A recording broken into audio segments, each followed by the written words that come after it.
Hello guys and welcome back to my channel सिर्फ IAS. दोस्तों, हम अपनी पीटी 365 इकोनॉमी की 2022 की कंटिन्यू कर रहे थे और हमने टैक्सेशन के हेड टॉपिक को यहाँ टच किया था। आज उसी के अंदर हम next topic that is global minimum corporate tax rate को समझेंगे। तो आइए शुरू करने से पहले चैनल को सब्सक्राइब कर लीजिए, बेल आइकन को प्रेस करिए ताकि आपको रेगुलर अपडेट्स मिलती रहें। तो सबसे पहले जानते हैं कि आखिरकार क्यों रहा न्यूज़ में। तो रिसेंटली क्या हुआ है कि organisation for economic cooperation and development that is OECD ने रिलीज करा 2 पिलर मॉडल रूल्स को। किस लिए? डोमेस्टिक इम्प्लीमेंटेशन करने के लिए 15% ग्लोबल मिनिमम टैक्स के। तो अब समझते हैं सबसे पहले तो बेस बात कि ये जो ग्लोबल मिनिमम कॉर्पोरेट टैक्स है ये क्या है। दोस्तों, ये पार्ट है inclusive framework on base erosion and profit sharing that is BEPS का, जिसे अग्री करा गया है G20 कंट्रीज और ओईसीडी के द्वारा।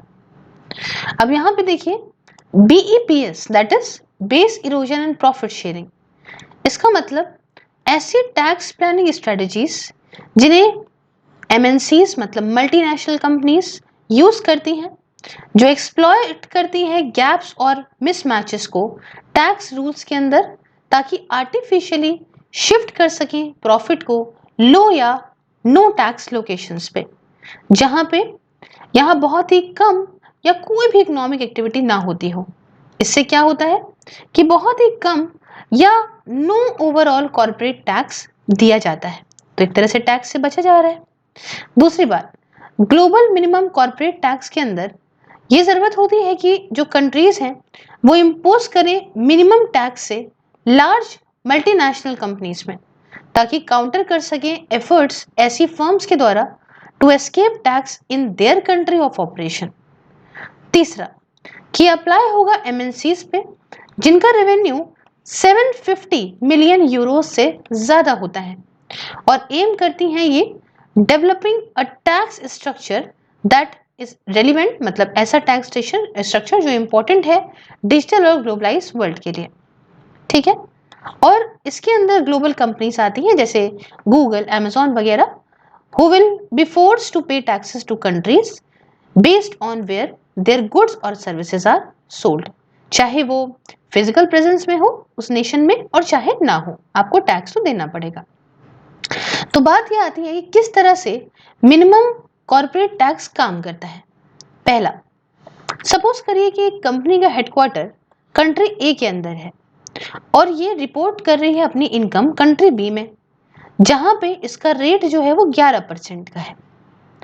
अब ग्लोबल मिनिमम रेट 15% का जब इफेक्ट में आएगा तो एक कंट्री यहाँ पे would top up a tax and collect बाकी का 4%, 11% है ना, तो बाकी का 4% कलेक्ट होगा of the companies profit from country B.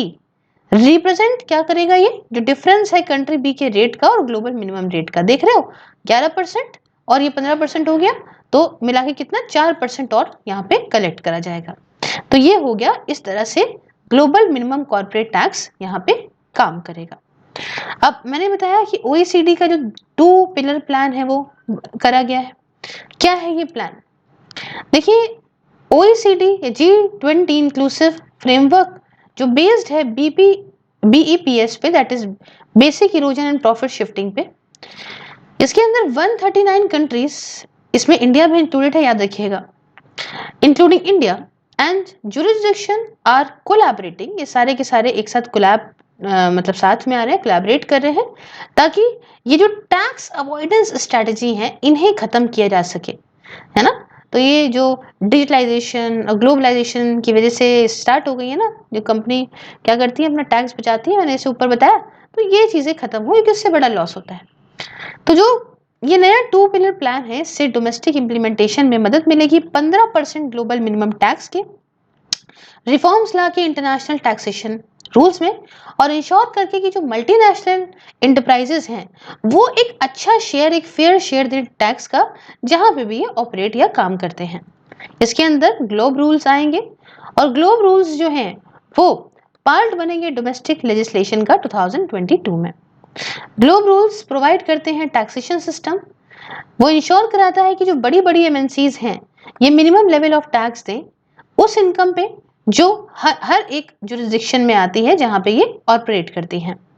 Rules एक टॉप अप टैक्स भी क्रिएट करेंगे जो अप्लाई होगा प्रॉफिट्स पे किसी भी जुरिस्डिक्शन में जहां पे भी इफेक्टिव टैक्स रेट 15% से कम है।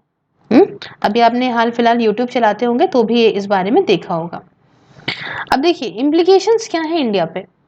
एक्सपर्ट्स के हिसाब से इंडिया ये फायदा मिलेगा, effective domestic tax rate is above the threshold, है ना। India likely to benefit as जो इफेक्टिव डोमेस्टिक टैक्स रेट है थ्रेशोल्ड से ऊपर है एंड कंट्री यहाँ पे अट्रैक्ट करती रहेगी इन्वेस्टमेंट को। But it will mean removal of existing digital service tax and दूसरे जो यूनिलेटरल मेजर्स हैं 2023 तक, जैसे इक्वलाइजेशन लिवाई जो इंडिया के द्वारा इंट्रोड्यूस किया गया था 2016 में, तो ये सब तो रिमूव करना पड़ेगा।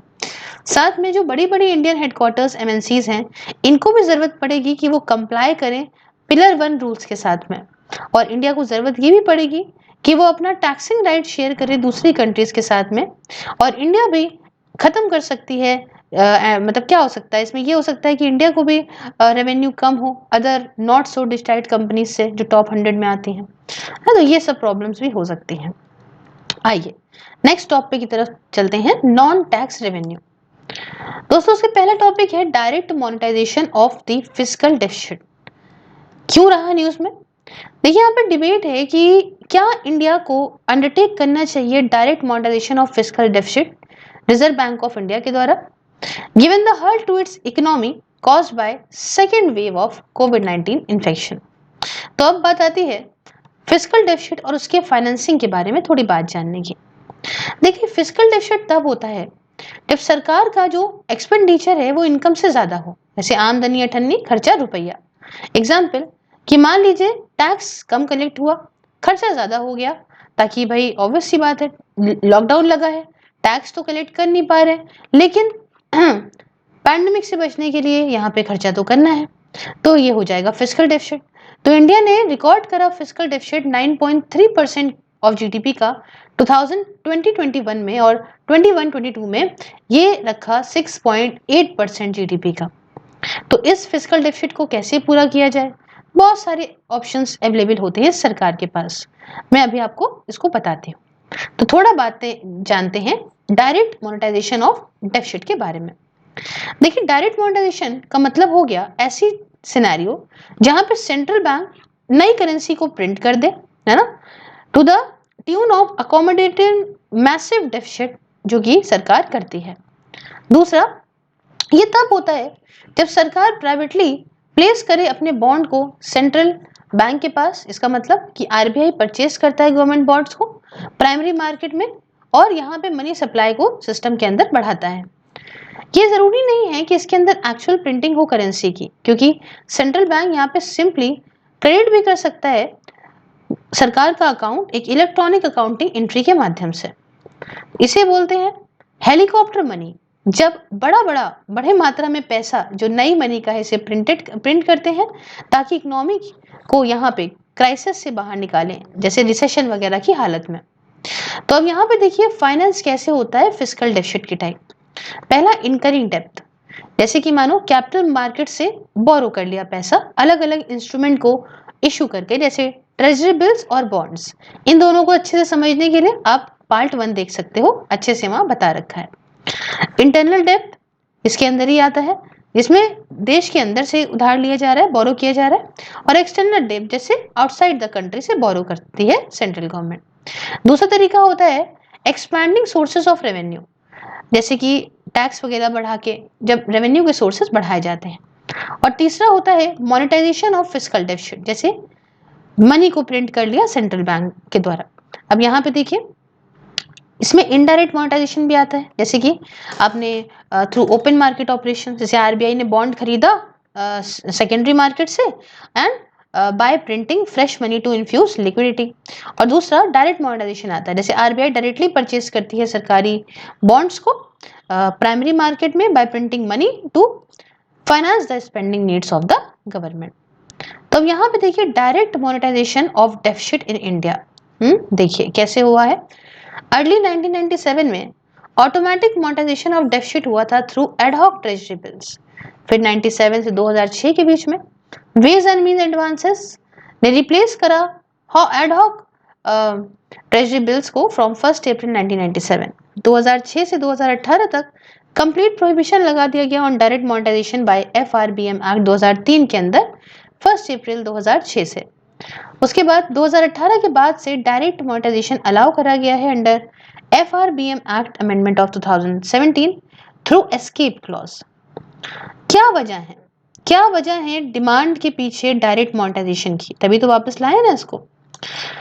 तो देखिए कुछ वजहें हैं, जैसे कि फाइनेंस करना एक्स्ट्रा ऑर्डिनरी रिकवरी प्रोग्राम को, है ना, सरकार के द्वारा डायरेक्ट लिक्विडिटी के माध्यम से मिटिगेट करना, मतलब हटाना या खत्म करना डिफ्लेशन को, या स्टिमुलेट करना मॉडरेट इन्फ्लेशन को। देखिए थोड़ा थोड़ा इन्फ्लेशन तो अच्छा होता है ना इकोनॉमी के लिए।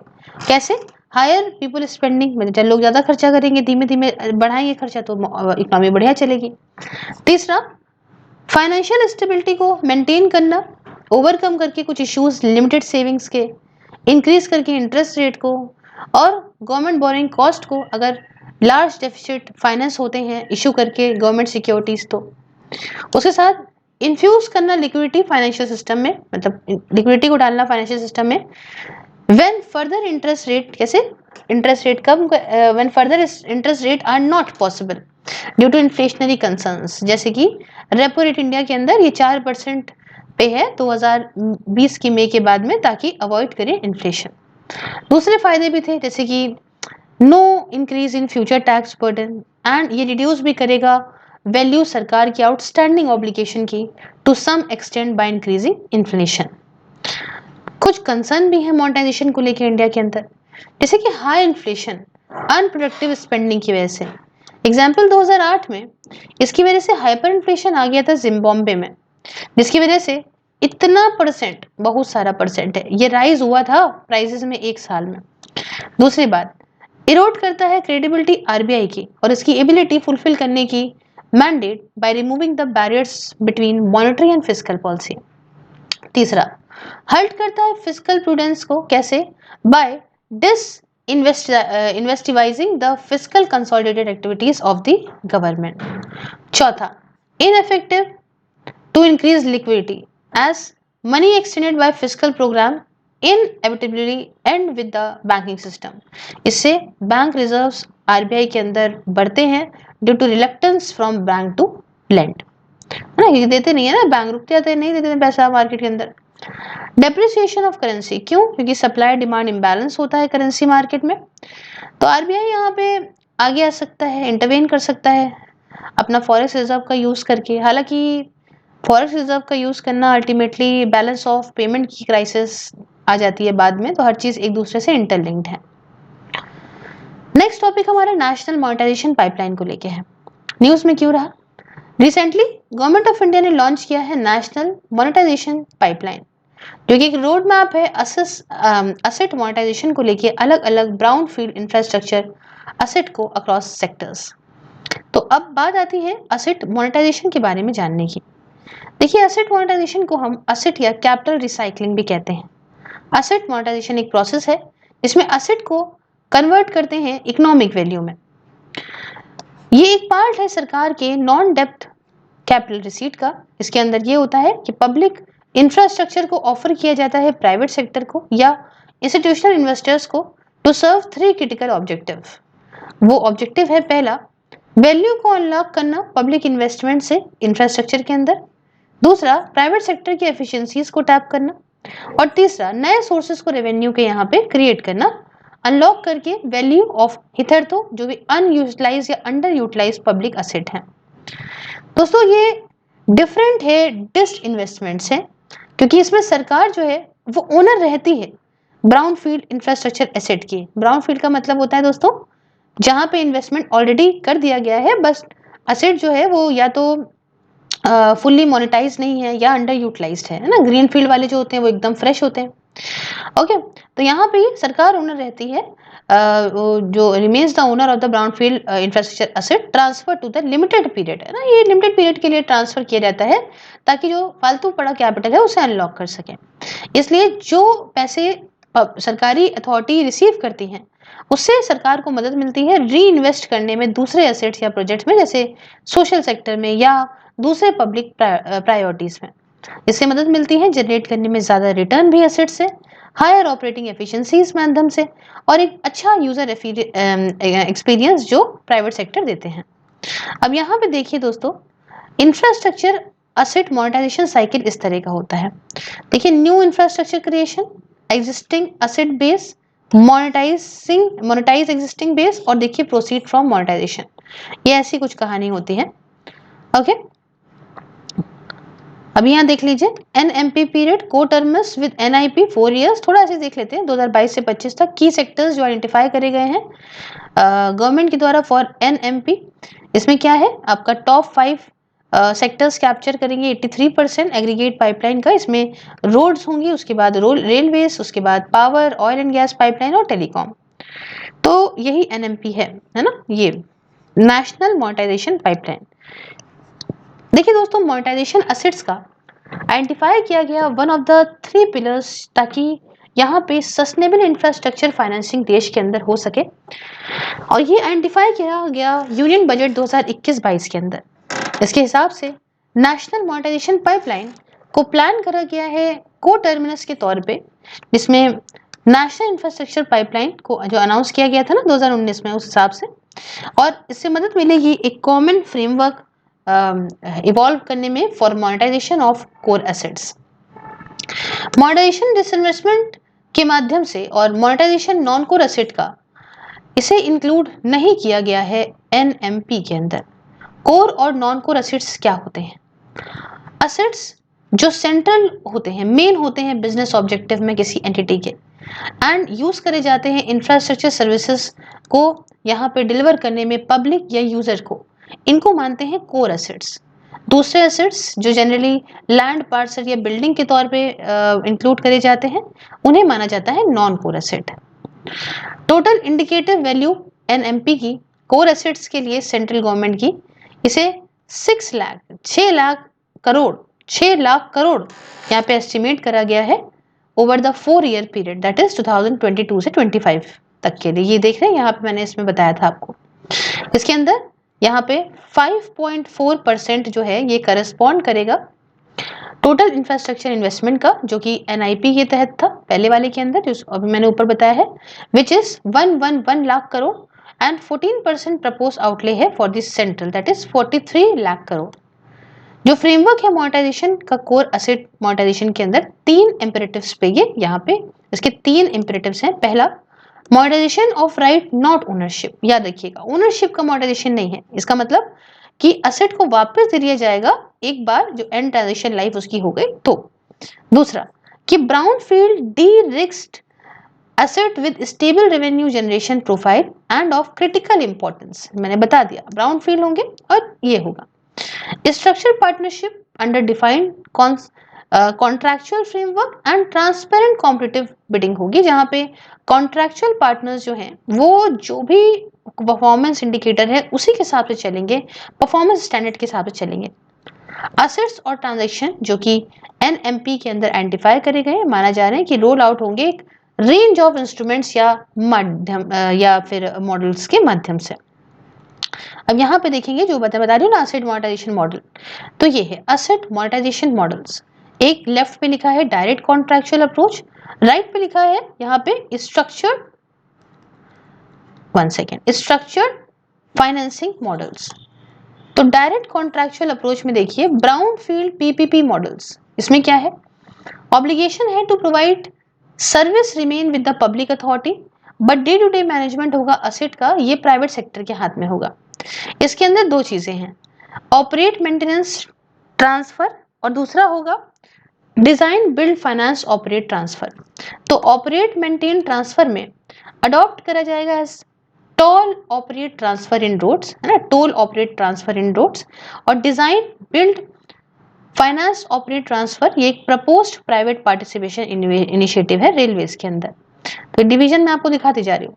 अब इसके अंदर भी देखिए आप, तीसरा भी है operate maintain develop, that is adopted in India at airport. तो अलग अलग जगहों पे रोड के लिए ये, रेलवे के लिए ये और एयरपोर्ट के लिए ये। अब दूसरा देखिए लॉन्ग टर्म लीज की जो बात करें, can be adopted in case of sectors जैसे टेलीकॉम वगैरह, जहां पे लाइसेंस दिया जाता है इंफ्रास्ट्रक्चर सर्विस के लिए, ऑलरेडी अवेलेबल है प्राइवेट पार्टी के हाथ में। तो इसमें देखिए पहला जो आ रहा है वो आ रहा है infrastructure investment trust, that is introduce in India in 2014 and employed करा जाता है बाय इंफ्रास्ट्रक्चर असेट ओनर्स, ताकि अपना पैसा सब एक साथ लाएं from a diverse set of investor, अलग अलग इन्वेस्टमेंट सब एक साथ पैसा अपना पूल करें। और दूसरा आता है रियल एस्टेट इन्वेस्टमेंट ट्रस्ट, सिर्फ रियल एस्टेट प्रोजेक्ट्स एलिजिबल होते हैं इस स्ट्रक्चर के अंदर। आई होप आपको ये चीज समझ में आई होगी। नेक्स्ट बात करते हैं दोस्तों लैंड बैंक्स के बारे में। क्यों रहा न्यूज में? Recently department of investment and public asset management ने फाइनलाइज करा स्ट्रक्चर लैंड बैंक कंपनी का, और उसमें टास्क दिया ऑफ सेलिंग लैंड पार्सल्स, जिसे ओन करा जाता है सरकारी कार्यालयों के द्वारा और पब्लिक सेक्टर कंपनीज के द्वारा। तो आप कहेंगे मैम लैंड बैंक क्या होता है, पहले यही बताइए।